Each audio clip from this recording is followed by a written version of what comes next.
You're listening to the Beasley Philadelphia Radio Public Affairs Show. I'm your host, Markus Goldman.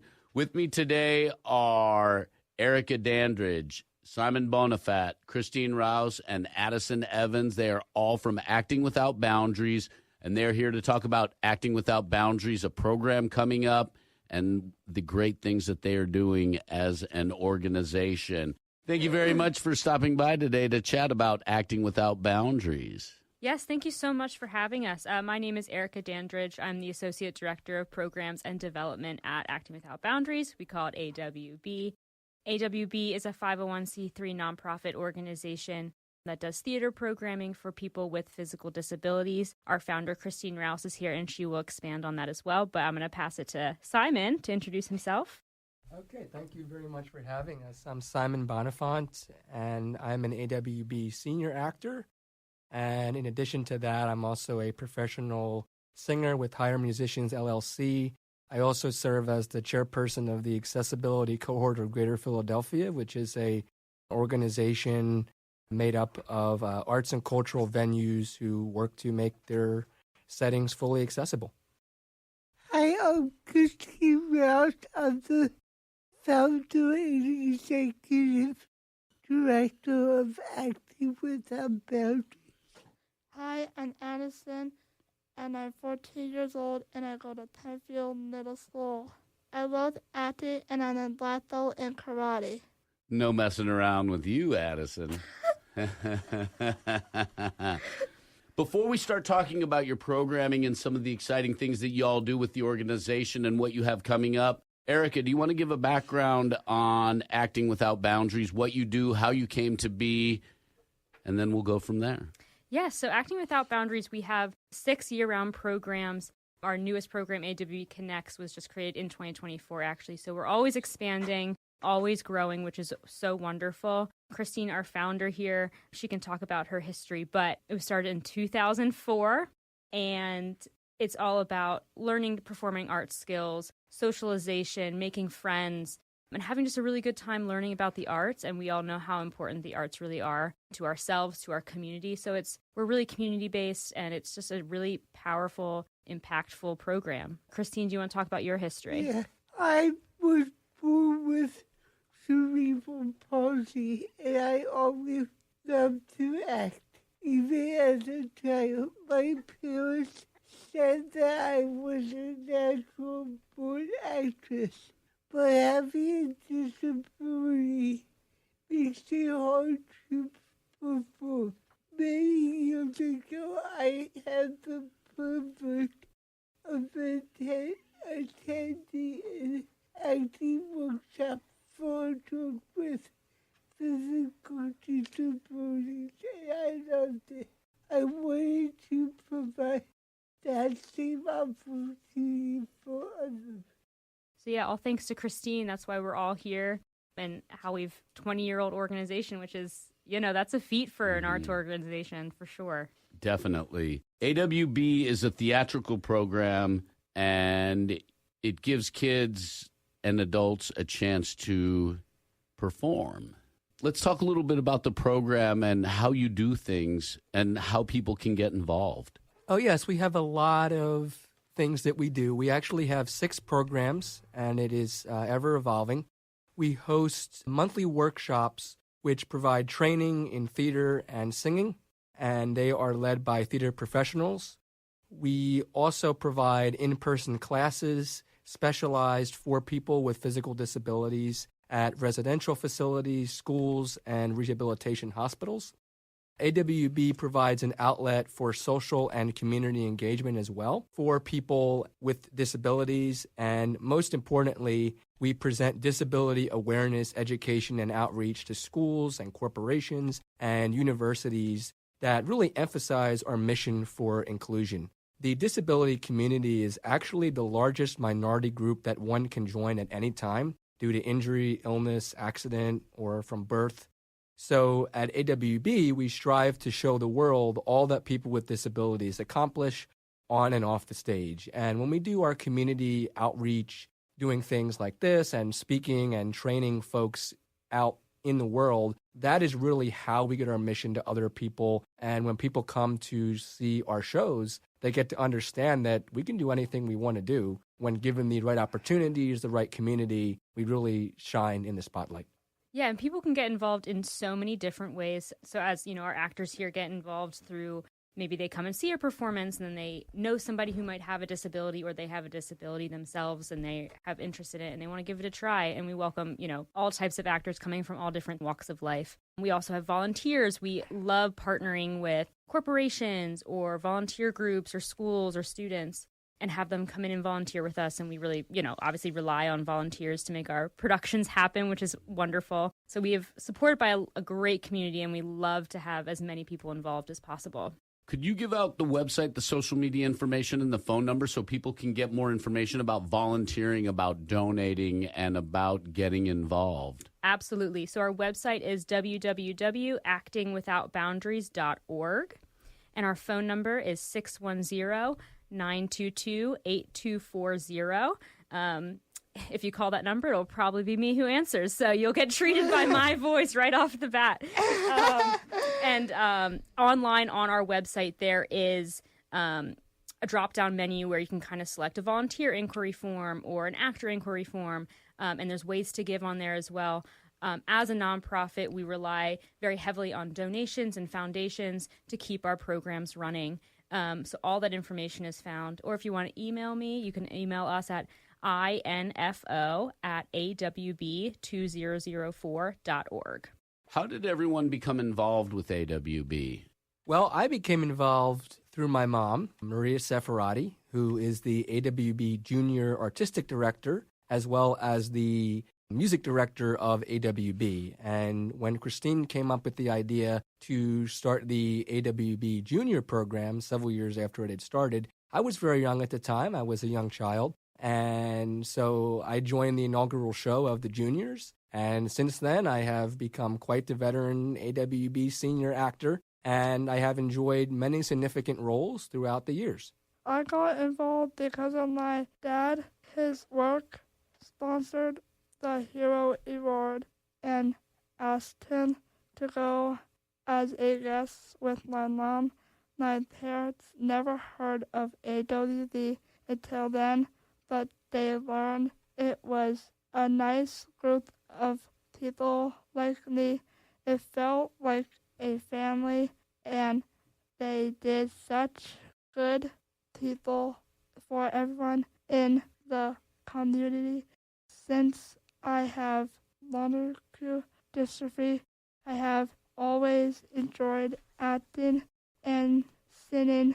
They asked if I could join the juniors, and from there, it's history. Yeah, Addison and Simon have both played some really fun roles at AWB. And Addison will be coming up in our new show coming up, The Fisherman and the Fluke. She was just saying how excited she was. So I'm excited to see Addison in that. And also in Simon, in Joseph and the Amazing Technicolor Dreamcoat in the fall. So really fun shows. But for myself, getting involved with AWB, so like Addison and Simon, I enjoyed theater from a young age, and my own mom actually worked with children with disabilities for many years, so it was kind of always in my sphere of influence. But I went on to earn a dual degree in musical theater and communications at Westchester University, and then I also worked on live TV for a few years, and I kind of decided to come back to theater full-time. I was always performing on the side, but I wanted that to really be my kind of sole career. And then I stumbled upon this wonderful job opening here at AWB, and the rest is history. So I feel like we all kind of relate to our parents really being involved with getting us in the arts. And it's just really such a wonderful kind of story we all have that our worlds all collided this way. What are your personal experiences like at AWB? What has it been like for both of you as you have started in the juniors program? So far, I have been in 4 plays and a concert with the mainline series. I have gone more confident in front of people. It's helped me with my reading. It strengthened my confidence, and most important, I have made lots of great friends. I love the opportunity and the experience. And I would say my experience has been absolutely incredible. It is really where I got my start, acting, singing, and it's given me that overall poise to develop my current career. as a public speaker and professional musician. I now work for 2 podcasts in the blindness field. And I have also been quite fortunate to have contributed significantly to the development of our current programming at AWB and inclusive initiatives. One of the things I have worked very significantly on is the community outreach program. And I also have helped to develop the audio description into our plays, which is a service that provides spoken dialogue to all the visual elements that benefit the blind and visually impaired community. And just to kind of piggyback off the outreach portion as well, we go into schools and hospitals and community centers, anywhere that could, use for some disability awareness training or accessibility conversations and panels. We love going in there. It's so core to our mission. Christine started doing this even before AWB existed. When she was a teenager, she went and kind of really showed people what it was like to have a disability and all the things that people with disabilities can accomplish, on and off stage. So we love going to places. So if you have any interest in having us for that, we would love to join you at whatever facility you may be at. You do plays, you do theater, you do performances, you do a lot in the art world. What is coming up for AWB? What's happening in the scene? The AWB juniors will be performing a usual musical, The Fisherman and the Fluke, on April 6th at 4 p.m. at the Agnes Irwin School in Roseland, PA. Please come join us. Yeah, you'll get to see Addison be a star. Simon's narrating. Christine always speaks at our juniors' performance as well. It's a whole group affair here, and we love it. So like Addison said, The Fisherman and the Fluke will be on April 6th at 4 at the Agnes Irwin School in Rosemont. Simon, do you want to tell us about the fall show? Yes, our fall show will be Joseph and the Amazing Technicolor Dreamcoat, which will happen around the end of September, and I will be playing Joseph in that, so it's very exciting. And we would love to have volunteers, as we mentioned, or folks to come and see us, watch the work that we do, and maybe for those who are interested in being a potential actor with us, we'd love to have you contact us and get involved in some way. And Christine, do you want to mention the Hero Award and what the Hero Award is each year? I know our fall gets busy with fun activities. Yes, we have a Hero Award, which is our major fundraiser of the year. We honor someone with a physical disabilities that has a significant work for people with disabilities. Our hero this year is Katie Sampson, who is a great woman. Yes, like Christine said, our Hero Award this year will be on September 18th at Waterworks, the beautiful venue in Philadelphia. And we honor a person with a physical disability each year who does great work in the disability community. And it's a really wonderful fundraiser for us. It's our largest fundraiser of the year. So, if you have interest in sponsoring or joining us there, we would love to have you. Yeah, Katie Sampson does great work. I know Katie Sampson through some of the accessibility work that I do, and she's fantastic. And you have a fantastic organization that's doing a lot of good in the community. We mentioned volunteering. We've mentioned donating.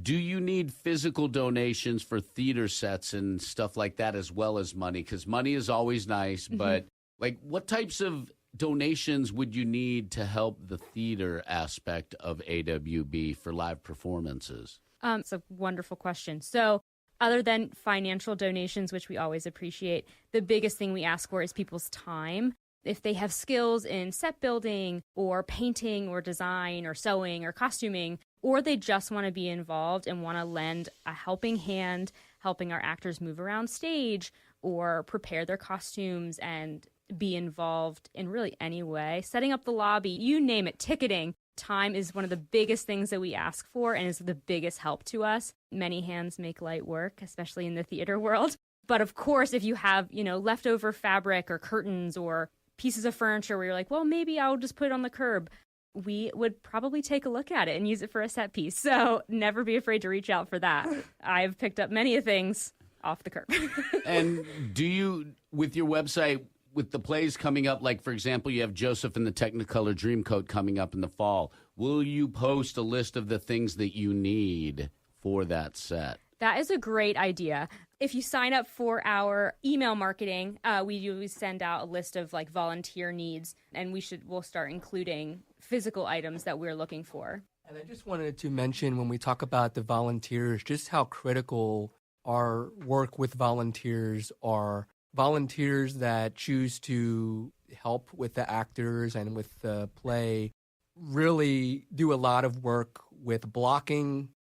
For myself, for example, because I'm blind, I use a cane normally, but on stage I don't, because I'm an actor, and when I'm acting, I'm not acting as a blind person. So I will have a volunteer that guides me to my spot on the stage when we do the blocking, helps me move to where I need to be when I go off stage, things like that. So volunteers are very integral to our mission. And I also want to mention that we also have a YouTube channel where you can find us, our plays, things that we've done. And part of our disability awareness work, another component to our disability awareness aspect, which is that we released a film very recently called Disable the Myths. And that will be shown at the Garden State Film Festival, and it'll also be uploaded to our YouTube channel very soon as well. And it's very interesting how we did this. All of the scenarios featured in that video montage came from our actors. We brainstormed, we discussed what are some societal barriers that we face as people with disabilities, and what are the takeaways that we'd like the public to know about that. And from that list, from those brainstorming sessions, we came up with the Disable the Myths video. We used a film crew, the Big Picture Alliance film crew, to work with us on that. And we staged scenes and got people to act as members of the general public who maybe don't know exactly the best way to interact with people with disabilities. And we have scenarios of this is what you shouldn't do and this is what you should do. And it's a very rewarding experience to be able to send it out to folks and show other organizations that this is the right way to do things. This is the best practice in the field. Excellent. Do you want to give out your website and social media information again, please, so people can get more information about all of that? Of course. Our website is www.actingwithoutboundaries.org. And our social media channels, so we have an Instagram, a Facebook, and a YouTube. Our Instagram is acting_without_boundaries. And our Facebook is AWB Philly. And our YouTube is, I believe, also AWB Philly. But if you just search in Acting Without Boundaries, you'll find us and a lot of our really wonderful content. As everyone did kind of in the pandemic, pivoted to some video and some film, we've kept with it. And we make really great projects through our acting lab programs, our melodies programs. So you get a really good look at who we are when you check us out online. Excellent. And Addison, what has been your favorite part about being involved with Acting Without Boundaries? My favorite part is when I'm on stage and facing people and doing my lines when it's my turn to acting, and it was so much fun and I did really great, and that's what I like about AWB, Acting Without Boundaries. Excellent. And Simon, how about for you? I would say, yes, my favorite part is performing, but really underneath that, but also very important, is the community aspect. We really are connected to each other. It is like a family. And for folks with disabilities, not having a community of like-minded individuals can be isolating. It can be difficult to not have people around us that share the same trials and triumphs as well. And so when we get around our community, we can celebrate each other. We can discuss maybe solutions to some challenges that might come up. So the community aspect is just wonderful. We have incredible staff. Our artistic director, Neil Hartley, is an incredible actor and brings so much skill and detail and professionalism to our curriculum. And it all goes back to Christine's vision, because Christine had some challenges with being included when she was growing up in the theater. She was able to take those challenges and turn it into an incredible program, take those adversities that she went through and make it into a thriving and growing and shining community of folks. So it all goes back to her and her vision and the work that she has done, tireless work that she has done to build up the community and make it to what it is today. And before we wrap it up, any final words from each one of you? I just want to say thank you for having us on. We so appreciate being here, getting to talk about AWB and all of our wonderful programs and opportunities out there for people with disabilities and without disabilities to get involved. So I just want to thank you very much for having us. You bet. We are allies here, so you know, and we thank you for coming in. Any final words, Addison, Simon, Christine? I think Acting Without Boundaries we focuses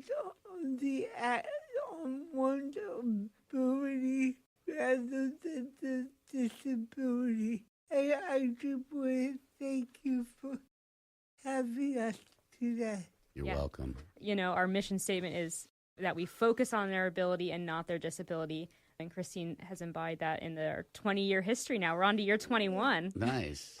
I would just echo what's been said. I thank you so much for having us on today. And to the listeners out there, I would just want you to know that you can do anything you put your mind to. Never set limitations on yourselves. We want you to know that we are examples of how you can take a challenge, you can take an adverse experience, and you can turn it around into an empowering, full life, as we all have. And we have chosen that full life. We have made adaptations into our daily living. If something comes my way, I say, well, bring it on, because nothing's going to stop me. Well, thank you again for stopping by, and best of luck with your performance this spring. Thank you so much. You bet. Thank you. You're listening to the Beasley Philadelphia Radio Public Affairs Show. I'm your host, Markus Goldman. Thank you again to Erica Dandridge, Christine Rouse, Addison Evans, and Simon Bonifet for taking time to share what Acting Without Boundaries is doing within the community. You can get more information about Acting Without Boundaries at actingwithoutboundaries.org. The AWB Youth Performance of The Fisherman and the Fluke is April 6th at the Agnes Irwin School. If you would like more information about today's show or anything else public affairs related, please feel free to email me at marcus.goldman@bbgi.com. Please go to the public affairs page at WMMR.com to find a recording of today's show and other public affairs shows. As always, we hope you come back next week for a new show. Thank you again for listening. Have an outstanding day.